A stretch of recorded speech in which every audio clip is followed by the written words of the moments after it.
Hi guys, Eric from Studz Racing here. Today we are going to cover the MB200X Hurricane. We're going to do the unboxing and we're going to do the proper prep and assembly of this bike. Please follow this video to ensure proper performance. When you buy it in our showroom, this is exactly what we do. We'd like for you to do the same thing. Again, we're going to unbox it, we're going to prep it, we're going to assemble it, and I'll see you at the end. Yeah, hi, this is Mr. Biggs from Studz Hardware, Studz Racing.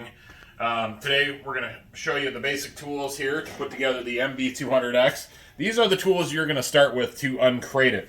Here I got a 14 millimeter, and then I also have a 14 on the impact gun as well. Two great tools to have to do this. It makes it a lot easier to put it together. First thing we're going to do here is take the box off.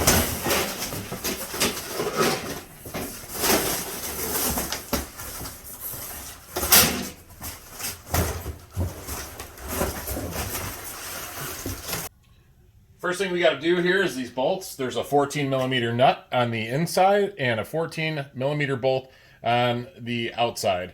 Just going to put it on here.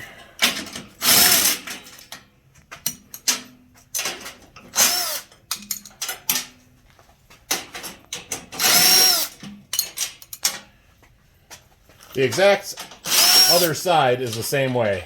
We got four.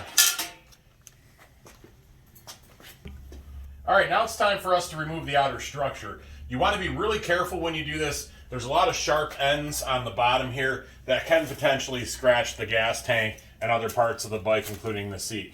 If you want to, you can remove these ones up here, which make it a little bit easier, but you still have the end ones. So when you do this, you want to make sure you just pull straight up and off the bike.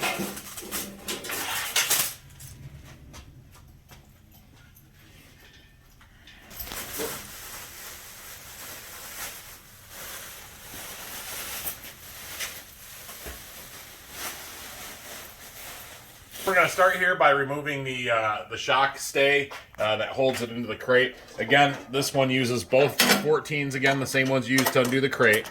Zip it off here. It's exactly the same on the other side too, so this comes out.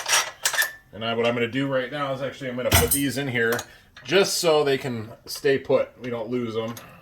I just get it on there a couple threads just so that way, you know, where you're working with the bike, nothing falls off.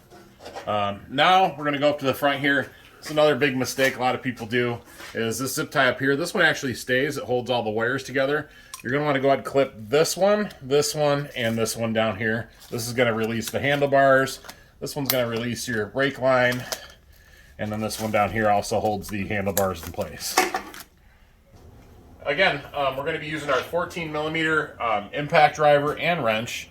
And then what I do here is I have a tie-down strap that I use that I've made an actual eye bolt here in the ceiling. And I'm going to tie the tie down from here, and I'm going to run it into the back, and I'm going to hook this back rack like this. And then what I'm going to do here is lower my lift down, and it'll pick the bike up. Now, if you don't have this stuff, you can use a couple of different things. You can use, if you have a motorcycle jack, you can put it in between here underneath the crate, have a friend help you put it on there, and you can jack it up, and it'll bring the rear of the frame up and allow you to install your shocks. Or if you have a cherry picker and this is on the ground, that's another favorite tool of mine. Get that out. Same thing, hook it to the back here, and you can lift it up high enough to where it'll install the shock bolts. Okay, we got it successfully hooked up here with our tie-down strap. Now we are going to install the shock. So what you're going to do is you're going to pull it forward, and it takes a little bit of adjusting sometimes to get this right. May it be your floor jack, your cherry picker, or if you're doing it how I'm doing it. I actually already set this up so it'll go together very nicely. So you just put this forward here. You're going to slide this in. You're going to tighten this one down. You're going to get your 14 impact and your wrench. And I do these really tight. Now you can put a little bit of grease on this bolt, you know, just so if you ever got to take it off in the future, it's really easy. And I also stress too that when you do this, you want to check these bolts too on the bottom. We have seen them come in from the factory. Sometimes they're a little bit loose. So put your impact gun and your wrench on here and tighten it. And as I tell all my customers who buy one of these, always check the other bolts. So if you're right here, these are 10 millimeters that hold on the brake caliper. You're right here, just get your 10 millimeter out, double check that too. So now we're going to put the handlebars on this bike here. What I have here is my 10 millimeter impact driver, and then we have clippers here. You're going to want to clip this right here. That gets you into the bag. I actually made a little hole back here because I've done a lot of these, and it's easier to get to the stuff. On the top here, you got your fender. That's for your front. Comes in a package like this. What I do is I actually leave this on here, so guess what? You don't scratch it. It's going to come with your owner's manual. It's going to have a manual for your engine, and then on the back side of it, it's going to have a manual for the bike. Also includes this really nice spark plug tool, which really makes life easy if you got to get that plug out and you don't have the correct tool. Leave this down. Here's your hardware bag. This right here has your bolts for the handlebars, along with the second part of the clamp to clamp them down. Now we're going to get the handlebars out. Take the bubble wrap off of them. Swing them up to the top here.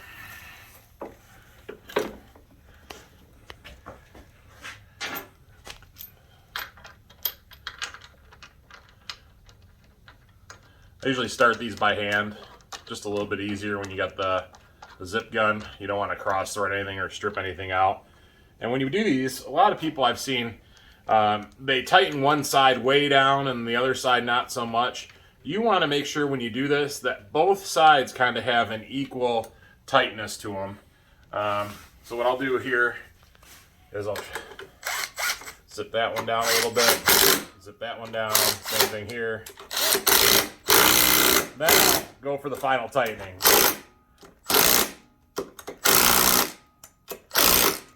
There we go, they're tight. Okay, we spun the bike around on my lift now. Again, I'm utilizing that hook. Again, if you have a cherry picker, you can use that. If you don't, a floor jack underneath the engine there will get it up high enough. I generally recommend when you do this, you have somebody help you. It makes it a lot easier as far as getting the front axle out. A couple of the tools you're going to need here. I got a 19 millimeter here for the nut side. And on the bolt side, I got a 17 here. And since I'm in a shop here, I got this little axle that I got out of a snowblower. It helps kind of jam the axle through. So what I'm going to do here is put this on here. I've noticed sometimes you have to use a deep ball socket. They put them in different lengths sometimes. And a short, shallow socket doesn't always do it. So if you got a deep 19, you can use that. But this one's pretty far out already, so it shouldn't be a problem. Put your 17 on the side here. Back that off. Again, you're going to want to make sure you keep that somewhere safe. Then what I'm going to do here is I'm going to slide this in. Push this right out. There's your axle. Now, if you don't have a long bar to do that, what I recommend is a pair of vice grips. Grab it on the end like that, lock it down, and then this will help you wiggle it out and pull it out. You can use this too. Just want to be careful not to mar or mark up the surface. You know, you don't want to get crazy tightening the vice grips down and grabbing this. Just enough to where you can grab it and work the axle out. A part of this too is you really want to make sure it's not too high or not too low. It will hang up on these metal brackets here. So make sure you get it just right, and it should come out with ease like it did for us. So now we're going to put on the front fender. As you remember, earlier I pulled out the parts bag. You're going to have these for the front fender. They're all 10 millimeter. Go ahead and put them in here. Got one here. Got one here. One up front here. And you're going to get your fender. Now this can be a little tricky. We've had these where they come in, sometimes they go right on. Sometimes you gotta bend this back bracket down a little bit in order to get it in. This one's lining up almost perfect, so go ahead, start the process here. And it's normal, you're gonna drop stuff. It happens. Put that one in. And I only, when I do this, just finger tighten them loosely underneath because you may have to make some adjustments. Just like I said, just a little bit. That way you got room to work, or ample room to tighten things down. Now again, see this one on the back here? It's a little tight, so I'm actually pushing in with this one here a little bit, and then same thing, you're gonna Put your nut on the bottom loosely. Then I'm going to get my impact driver. Same thing here, tighten it down.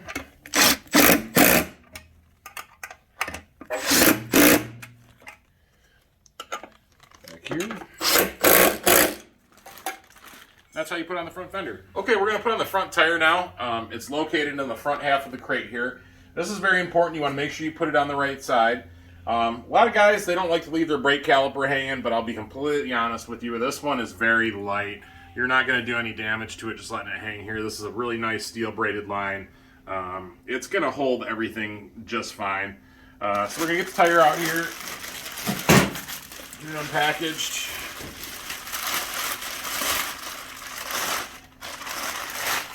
Now these tires do come aired down. It does not have air in it, or it may have very little. So you will, after you get it on, have to put some air in it. I'm pretty good at this. You may need to get another person to give you a hand with this. Go ahead and throw it up here. You got to line it up. What I'm actually doing is grabbing it on the inside of the hub here to hold it while I do this. Slide the axle through. Go ahead and put on your nut.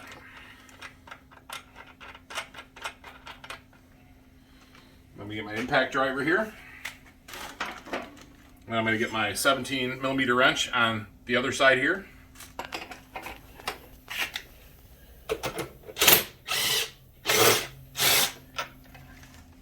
That's how you put the front axle on. Okay, now it comes time for the most important part of this assembly. We get a lot of calls, we get a lot of questions about this, and if you don't do it every day, it can be a little challenging. This is the brake caliper right here. It comes with this little piece of plastic in here, okay? This is a stop. This is to keep the piston from coming all the way out during transportation, or if you're taking it out of the crate, you actually hit the pads, this doesn't collapse all the way. We are going to remove this piece, but not right yet. We're going to go ahead and take this piece out first. This is another piece that it comes with. Again, it's another stop. What you have to do is wiggle. Kind of wiggle it out. And you hear a little click. Now your brake caliper is functioning. If you leave that in there, it's not going to work right for you, or it's going to burn out the brake pads. It's actually going to cause the pads to become collapsed if that spacer isn't in there. Okay, now the second part of this is we're going to go ahead and remove this little shim in here. I got my flat blade here. You got to pry under it here a little bit. Now also what I'll do sometimes, and you don't have to do this all the times, but you do is just nicely get in there and I just wiggle back and forth. Give me a little bit of wiggle room or play to get in there. Then you're going to flip this around. You have to line this up exactly with the rotor. It'll fall into place once you get it right. Then you got your two 10mm bolts. Again, you're going to put that in. Line it up.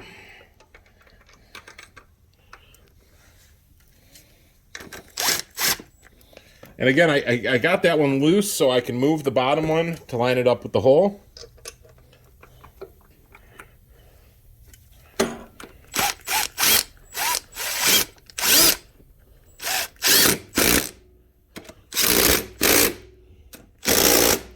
There's also lock washers on the inside in the parts bag. Those go on the inside there. Those what keep your caliper bolts in place and keep them from moving.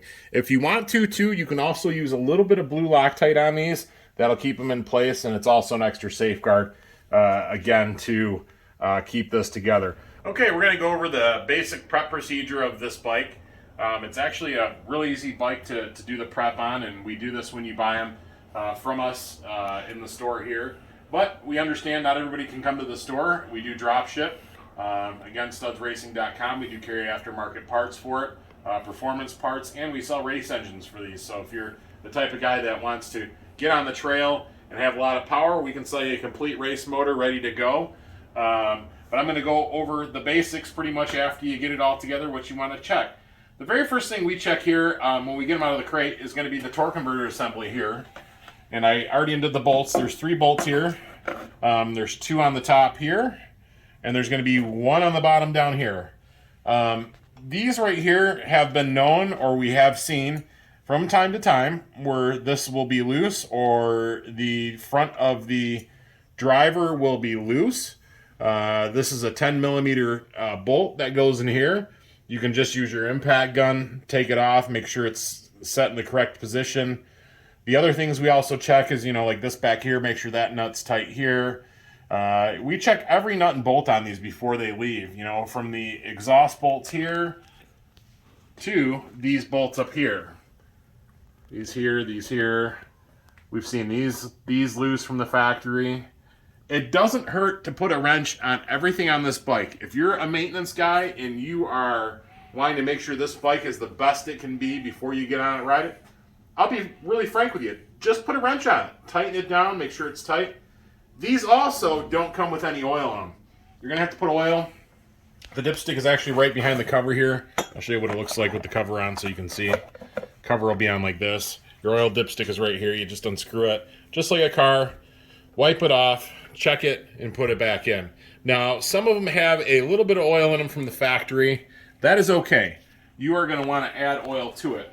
Now, I get this question a lot. What oil do I run in my MB200X?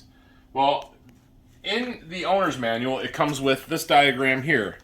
It actually tells you the temperatures and what viscosity oils they recommend.